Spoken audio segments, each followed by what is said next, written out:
کہ میرے پورا مطالبات ہیں، میرے پورا مطالبات ہیں، یہ پورے کر دیجیے۔ تو آئے آج دیکھیں قرآن ہم سے کیا مطالبہ کرتا ہے۔ سب سے پہلا مطالبہ، سب سے پہلا حق قرآن کریم کا یہ ہے کہ اس کے اوپر ایمان لائیں۔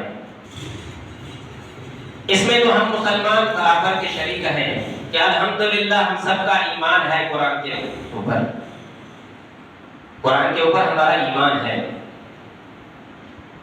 دوسرا حق قرآن کریم کا یہ ہے کہ ایمان لانے کے بعد اس کو پڑھا جائے۔ اس میں ہم مسلمان برابر کے شریک نہیں ہیں۔ سب مسلمان قرآن کو نہیں پڑھتے، اس میں ہماری کمزوریاں ہیں۔ قرآن کریم کا حق یہ ہے، پہلا حق کہ اس کے اوپر ایمان لایا جائے۔ دوسرا حق اس کا یہ ہے کہ اس کو پڑھا جائے۔ قرآن کریم کا تیسرا حق یہ ہے پڑھنے کے بعد اس کو سمجھا جائے۔ چوتھا حق یہ ہے کہ اس کو پڑھایا جائے۔ پانچواں حق اس کا یہ ہے کہ پہلے اس کے اوپر ایمان لایا، اس کے بعد اس کو پڑھنا ہے، پھر اس کے بعد اس کو سمجھنا ہے، اس کے بعد اس کو پڑھانا ہے، پھر اس کی اشاعت، تبلیغ، اس کی تبلیغ کرنی ہے۔ یہ 5 حقوق قرآن کریم کے ہیں۔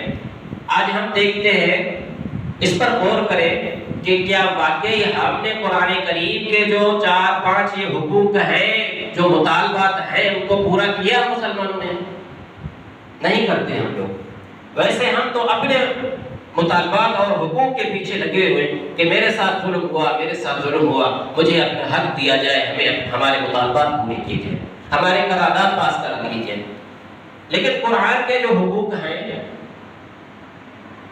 ان کی ہمیں کتنی فکر ہے؟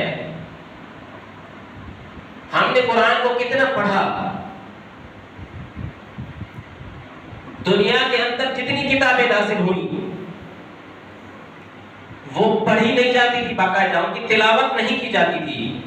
واحد کتاب قرآن کریم ہے جو کتاب بھی ہے اور تلاوت بھی ہے، جس کی تلاوت بھی کی جاتی ہے۔ دنیا کی جتنی کتابیں نازل ہوئیں، بالفرض توریت ہو گئی، زبور ہو گئی، انجیل ہو گئی، وہ باقاعدہ ان کی تلاوت نہیں کی جاتی تھی۔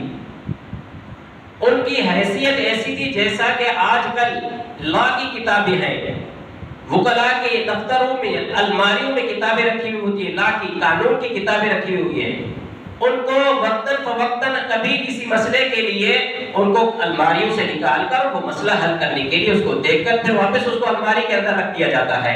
ان کتابوں کی یہ حیثیت ہوا کرتی تھی، باقاعدہ ان کی تلاوت نہیں کی جاتی تھی۔ واحد قرآن کریم ہے کہ جس کی تلاوت کی جاتی ہے پوری دنیا میں۔ یہ کلام اللہ ہے، یہ اللہ کی زبان ہے۔ دیگر کتابیں جو آئی ہیں وہ لکھی گئی ہیں، دیگر کتابیں وہ لکھی گئی ہیں، اور یہ کتاب جو ہے اللہ کی زبان ہے، یہ کلام اللہ ہے۔ کلام اور کتاب میں بہت فرق ہے، کلام اور کتاب میں فرق ہے۔ کتاب جو ہے لکھی جاتی ہے، کتاب کتابت سے ہے، اس کو لکھا گیا ہے۔ دیگر جتنی بھی کتابیں آئی ہیں آسمانی، وہ لکھی گئی ہے، وہ لکھ کر بھیجی گئی انبیاء کے پاس۔ لیکن یہ کتاب جو ہے یہ کتاب بھی ہے، کلام بھی ہے۔ کلام کس کا ہے؟ اللہ کا ہے۔ گویا یہ کتاب سب سے ممتاز ہے، امتیاز ہے۔ اگر کوئی شخص چاہتا ہے کہ میں اللہ سے باتیں کروں تو اس کو چاہیے کہ قرآن کو کھول کر پڑھنا شروع کر دے، قرآن کی تلاوت شروع کر دے۔ اگر اللہ سے ہم کلام ہونا چاہتے ہیں تو وہ قرآن کریم کی تلاوت کرے۔ تو میرے بھائیوں، یہ کتاب صرف کتاب نہیں ہے، یہ کتاب بھی ہے، تلاوت بھی ہے، اور یہ کتاب بھی ہے، کلام بھی ہے۔ کلام بھی کس کا ہے؟ اللہ کا کلام ہے، اللہ کا کلام ہے۔ زمین اور آسمان کے پیدا کرنے سے پہلے اللہ تبارک و تعالی نے چند سوروں کی تلاوت فرمائی. اللہ تبارک و تعالیٰ نے اس قرآن کی چند سورتوں کی تلاوت فرمائی تو عرش کو جو اٹھائے ہوئے فرشتے ہیں وہ خوشی سے جھوم اٹھے، بے ساختہ کہنے لگے کہ خوش نصیب ہیں وہ لوگ، وہ امتی جن کے حصے میں یہ کتاب آئے گی. خوش نصیب ہیں وہ سینے جن کے اندر یہ کتاب محفوظ ہوگی. خوش نصیب ہیں وہ زبانیں جو اس کتاب کو، اس کلام کو پڑھیں گے. خوش نصیب ہیں وہ کان جو اس کتاب کو سنیں گے. زمین اور آسمان کی تخلیق سے پہلے فرشتوں نے یہ کہا خوش نصیب ہے وہ نبی جس کے حصے میں یہ کتاب آئے گی. تو میرے بھائیوں، قرآن کریم کوئی معمولی کتاب نہیں ہے. جس طرح اللہ تبارک و تعالی خود بے عیب ہیں، اسی طرح اس کی کتاب، اس کا کلام، اس کی باتیں وہ بھی بے عیب ہیں. جس طرح اللہ تبارک و تعالی کی ذات باقی رہنے والی ہے، اسی طرح قیامت تک کے لیے اس کا کلام بھی باقی رہنے والی ہے. باقی کتابیں آئیں، ان کے اندر تبدیلیوں، ان کو وہ منسوخ، ان کے اندر تبدیلی آ گئی، وہ حقیقی کتاب نہیں رہی. لیکن یہ کتاب 1450 سال گزرنے کے بعد بھی ابھی تک محفوظ ہے. اسی لیے تو مسلمان کفار کو، دنیا بھر کے کفار کو چیلنج کرتے ہیں کہ آؤ اپنی کتابیں لاؤ. عیسائی اپنی انجیل لاؤ، یہودی تورات لاؤ، زبور لاؤ، ہندو اپنے بیت مت لاؤ، دیگر جتنے بھی مذاہب ہیں لاؤ اپنی کتابوں کو. ہم بھی اپنی کتاب پیش کرتے ہیں، دیکھتے ہیں کس کی کتاب شروع سے لے کر اب تک محفوظ ہے. اِنَّا نَحْنُ نَزَّلْنَا الذِّكْرَ وَإِنَّا لَهُ لَحَافِظُونَ. دیگر کتابوں کے اندر اللہ تبارک و تعالیٰ نے یہ نہیں فرمایا کہ اس کتاب کے اندر اللہ نے فرمایا اس کتاب کو نازل بھی ہم نے کیا، اس کی حفاظت بھی ہم کریں گے، اس کی حفاظت بھی ہم کریں گے، اس کی حفاظت بھی ہم کریں گے. کس کے ذریعے سے کریں گے؟ کوئی نابینا ہے، نابی دیکھتا نہیں ہے، دیکھ کر نہیں پڑھ سکتا، لیکن ایسا قرآن پڑھتے ہیں کہ آپ دیکھ کر حیران ہو جائیں گے، آپ سن کر حیران ہو جائیں گے. ایسے بڑے بڑے قرآ گزرے ہیں. اسی طرح کبھی قرآن کریم کی اللہ تبارک و تعالیٰ نے حفاظت اگر کی ہے تو وہ کسی فاسق سے بھی کی ہے. حجاج بن یوسف سب جانتے ہیں، تاریخ میں بہت بڑا ظالم گزرا ہے، بہت بڑا ظالم گزرا ہے. اس کی تلوار سے صحابہ کرام کے خون کے قطرے ٹپکے ہیں. قرآن کریم کے اوپر جو اعراب لگایا ہے، جو نقطے جو لگائے گئے ہیں وہ اس نے لگوائے تھے، اس کا کام تھا یہ. نہیں تو یہ قرآن کریم اگر پرانی رسم کے طرز پر ہوتا تو ہمارے لیے پڑھنا مشکل ہوتا، علماء کے لیے بھی. چلو علماء کو قوانین قواعد کی روح سے اس کو پڑھ لیتے، لیکن آپ جیسے عوام ناس نہیں پڑھ سکتا اس قرآن کو. یہ حجاج بن یوسف نے یہ کام کیا تھا. چنانچہ حجاج بن یوسف نے جب اپنے دور میں قرآن کریم کے اعراب اور نقطوں کا کام جاری رکھا تو یہودیوں کی ایک وفد آئی حجاج بن یوسف کے پاس کہ حجاج بن یوسف آپ اپنے دین کا بہت بڑا کام کر رہے ہو، اچھا کام کر رہے ہو، لیکن ہماری ایک گزارش ہے، ہم گزارش لے کر آئے ہیں آپ کے پاس. وہ یہ ہے کہ آپ کی کتاب کے اندر سورہ کہف کے اندر حضرت موسیٰ علیہ السلام اور خضر علیہ السلام کا جو واقعہ مذکور ہے، ایک واقعہ ہے، وہ یہ ہے کہ حضرت موسیٰ علیہ السلام اور خضر علیہ السلام سفر میں جا رہے تھے. ابھی رمضان کے 10 صبح فجر کی درس میں بھی یہ واقعہ گزرا ہے کہ حضرت موسیٰ علیہ السلام اور خضر علیہ السلام دونوں جا رہے تھے. کیونکہ موسیٰ علیہ السلام کو اللہ تبارک و تعالیٰ نے حضرت خضر علیہ السلام کے پاس بھیجا تھا علم سیکھنے کے لیے. کیوں بھیجا تھا؟ اس لیے کہ حضرت موسیٰ علیہ السلام نے ایک پروگرام میں، جلسے میں، بنی اسرائیل کے جلسے میں خطاب فرما رہے تھے تو اس وقت ایک شخص کھڑے ہو گئے، حضرت موسیٰ علیہ السلام سے پوچھا کہ آپ سے بڑا بھی کوئی اس زمین پر اس وقت بڑا عالم ہے کوئی؟ حضرت موسیٰ علیہ السلام نے کہا نہیں، سب سے بڑا عالم میں ہوں۔ اللہ کو یہ بات پسند نہیں آئی تھی، حالانکہ ان کو کہنا چاہیے تھا کہ واللہ اعلم، اللہ سب سے بڑا عالم ہے۔ تو اللہ تبارک و تعالیٰ نے جو بڑے نبی ہیں ان کو خضر علیہ السلام کے پاس جو اس سے ادنا ہے، وہ اعلیٰ تھے، ان کے پاس بھیجا، جاؤ ان کے پاس ان سے علم سیکھو۔ وہ اللہ نے علم تکوینی عطا فرمایا تھا۔ بہرحال وہ ایک بستی میں جاتے ہیں، موسیٰ علیہ السلام اور خضر علیہ السلام وہاں جاتے ہیں، ان کے پاس ساز و سامان ختم ہو جاتا ہے، پیسے نہیں ہیں ان کے پاس کہ وہ کھانا کھائے۔ ان بستی والوں سے انہوں نے کھانا مانگا، سوال کیا، کھانا میں کھلا، ہمیں بھوک لگی ہے۔ تو بستی والوں نے جواب دیا، انکار کیا کھانا کھلانے سے۔ انہوں نے یہ سمجھا کہ یہ تو ہٹے کٹے ہیں، پہلوان ہیں، سائل سوال تو وہ کرتا ہے کوئی نابینا ہو، کوئی معذور ہو، کوئی مجبور ہو، یہ تو ہٹے کٹے ہیں، جاؤ اپنا کماؤ۔ لہٰذا انہوں نے کھانا کھلانے سے انکار کیا۔ فَأَبَوْا أَن يُزَيِّفُوهُمَا، بس انہوں نے انکار کیا کہ ان کو کھانا کھلائیں، ان کی ضیافت کریں۔ تو یہودیوں کی جو وفد آئی تھی، اصل بات کی طرف آ رہا ہوں، وفد آئی کس کے پاس؟ حجاج بن یوسف کے پاس، کہ یہ قرآن کریم کے اندر آپ کی جو کتاب ہے اس کے اندر فَأَبَوْا کا جو لفظ ہے، ابو کے اندر جو با کا نقطہ ہے نیچے والا، اس نقطے کو اوپر لگائیں اور اوپر والے نقطے کے ساتھ ایک اور نقطہ لگا دو، فَأَبَوْا کی جگہ پہ عطف کرتے ہیں، فَأَبَوْا کی جگہ پر عطف کرتے ہیں۔ فَأَبَوْا کا معنی ہے کہ انہوں نے انکار کر دیا، عطف کا معنی ہے انہوں نے عطا کیا، انہوں نے کھانا کھلایا ان کو۔ اگر نہیں کرتے ہو تو ہماری ناک کٹ جائے گی، ہمارے آبا و اجداد کی بے عزتی ہے۔ ہمارے نبی جب گئے تھے ان کو انہوں نے انکار کیا تھا، انہوں نے کھانا نہیں کیا تھا، لہٰذا اس لیے ہمارے لیے یہودیوں کے لیے بے عزتی ہے، آپ ہماری یہ گزارش پوری کر دیں، فَأَبَوْا کو عطف کر دیں، بس تھوڑا سا تو فرق ہے، ایک نیچے والا نقطہ ہے اس کو اوپر لگا دے اور اس کے ساتھ ایک اور نقطہ ملا دے۔ حجاج بن یوسف نے بڑے تحمل کے ساتھ ان کی بات سنی، ان سے کہا جائیں آپ بیٹھ جائیں مہمان خانے میں، ڈرائنگ روم میں ان کو بٹھایا، گھر گئے، گھر سے تلوار لے کر آئے۔ یا اللہ، دنیا جانتی ہے میں بہت بڑا ظالم ہوں، میں فاسق ہوں، میں نے بہت سے مسلمان صحابہ شہید کیے، میں جانتا ہوں میں بڑا ظالم ہوں، میں نے بہت ظلم کیا، لیکن تیرا جو مقدس کتاب ہے اس کے بارے میں کوئی مجھے کہے کہ اس کے اندر رد و بدل کر دو، چینجنگ لاؤ اس میں۔ یہ کہتے ہوئے وہ جو 10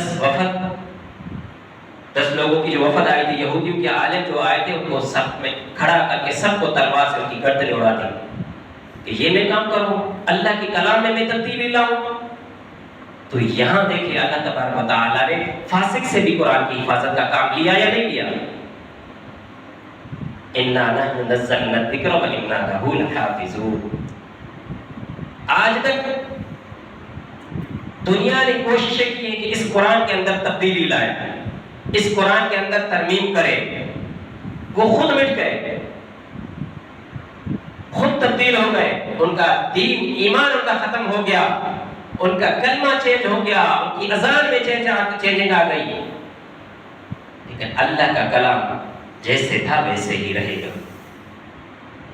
ان کا اپنا ایمان ختم ہو گیا، ان کی اذان دیکھے، اذان میں چینج ہو گئی، ان کا کلمہ چینج ہو گیا، اللہ نے تبدیل کر دیا، لیکن قرآن کے اندر اللہ تبارک و تعالیٰ نے تبدیلی کرنے نہیں دی۔